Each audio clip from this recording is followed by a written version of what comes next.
Hello दोस्तों, नमस्कार। स्वागत है आप सभी का एजुकेशन मंत्रा में। दोस्तों, इस वीडियो में हम बात करने वाले हैं नई प्राथमिक शिक्षक भर्ती के बारे में। दोस्तों, देखा जाए तो अधिकतर अभ्यर्थी चिंतित हैं तो नई शिक्षक भर्ती को लेकर कि आखिरकार नई शिक्षक भर्ती कब आएगी।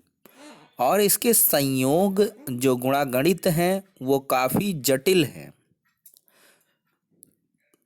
आखिरकार कारण क्या है कि शिक्षक भर्ती का विज्ञापन इतने बड़े पदों पर नहीं जारी हो पाया। तो देखिए, अगर इस सरकार की बात की जाए तो इस सरकार के कार्यकाल में देखा जाए तो 12,460 शिक्षक भर्ती के लगभग 4,000 पद भरे गए। और फिर इसके बाद से 68,500 शिक्षक भर्ती और 69,000 शिक्षक भर्ती। ये हम बेसिक शिक्षा विभाग की सिर्फ बात करेंगे। तो इस तरह जोड़ गांठ कर 1.25 लाख के करीब लगभग पदों पर भर्तियां हुई हैं।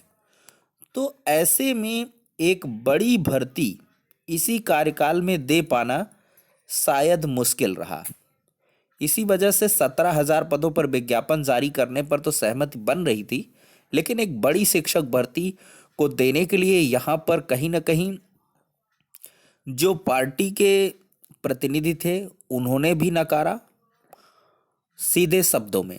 और साथ ही साथ अधिकारियों ने भी लगातार जो गोल मोल जवाब है वो दिया। शिक्षक भर्ती को लेकर देखा जाए तो इसमें डिलेड प्रोसीजर करने के लिए कमेटी गठित कर दी गई। और कमेटी की रिपोर्ट झूलते झुलाते कुछ ऐसी हुई, आई भी नहीं भी आई, कितने पदों पर आई ये सब कुछ संदेह के घेरे में है। इसको लेकर अनामिका मैम से अभ्यर्थियों ने मुलाकात भी करी।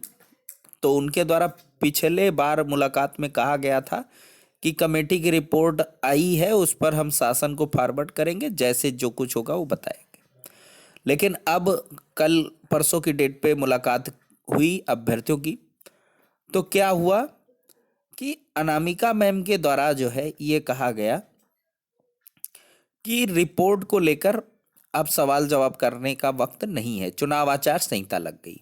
मतलब उन्होंने सीधे तौर पर मना किया कि कमेटी की रिपोर्ट में आखिरकार कितने पद हैं ये जानने के लिए अभ्यर्थियों ने कई बार प्रयास किए हैं, लेकिन उनको सफलता हासिल नहीं हो पाई।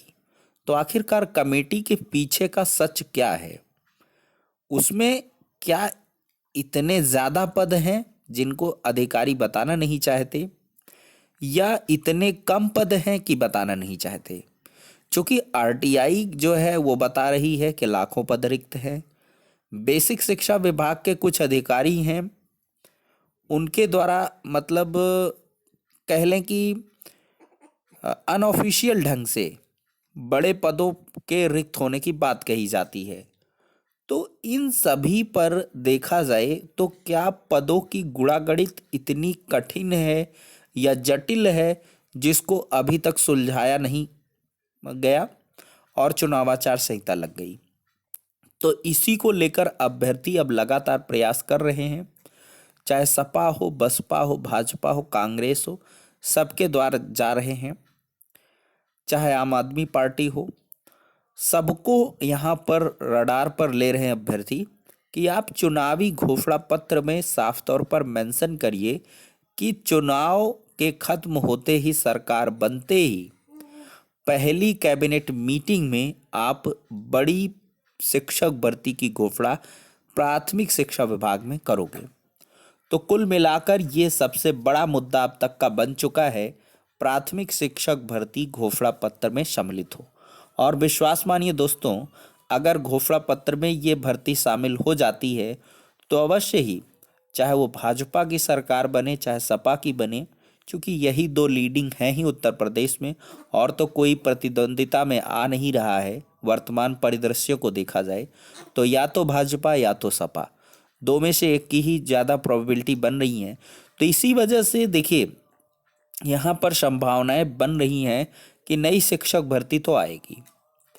और ये आएगी क्यों आएगी, इसके पीछे का लॉजिकल जो रीज़न है वो ये है कि इतने भारी मात्रा में बीएड के कॉलेजेस हैं, डीएलएड के हैं, अगर ये शिक्षक भर्ती नहीं देंगे या कोई भी सरकार हो वो नहीं देगी तो समझ लीजिए कि सारे स्कूल जो ये कॉलेज हैं प्रशिक्षण केंद्र हैं सब बंद हो जाएंगे। और ऐसा कोई नहीं चाहेगा, कोई भी सरकार नहीं चाहेगी, क्योंकि इससे एक अच्छा खासा रेवेन्यू भी जनरेट होता है। तो इस वजह से शिक्षक भर्तियों को देना यहाँ पर मजबूरी होगी और इसी वजह से आपको लगातार प्रयास करने चाहिए। और देखा जाए तो भाजपा सरकार में 54 लाख छात्रों का नामांकन हुआ है बेसिक शिक्षा विभाग में। तो अगर यहीं से 30-1 का अनुपात अगर आप लोगे तो लाखों पद यहाँ पर खाली होंगे या नवसृजित पद हो जाएंगे प्राथमिक शिक्षा विभाग में। तो इस वजह से परेशान ना हो, चुनाव आचार संहिता है लेकिन लगातार इसके लिए आप प्रयास करते रहें। छात्र लगातार प्रयास कर रहे हैं, आप जनपद जनपद पर प्रयास करें और घोषणा पत्र में सम्मिलित करवाएं, चाहे किसी भी पार्टी का घोषणा पत्र हो।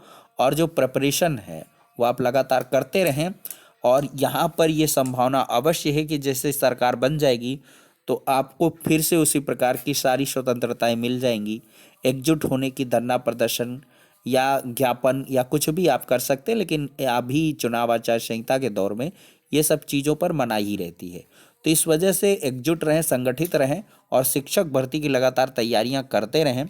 और ऐसा बिल्कुल भी निराश होकर ना बैठें कि शिक्षक भर्तियां नहीं आएंगी, ये आएंगी ज़रूर और हमेशा आती रहेंगी, ये भी है।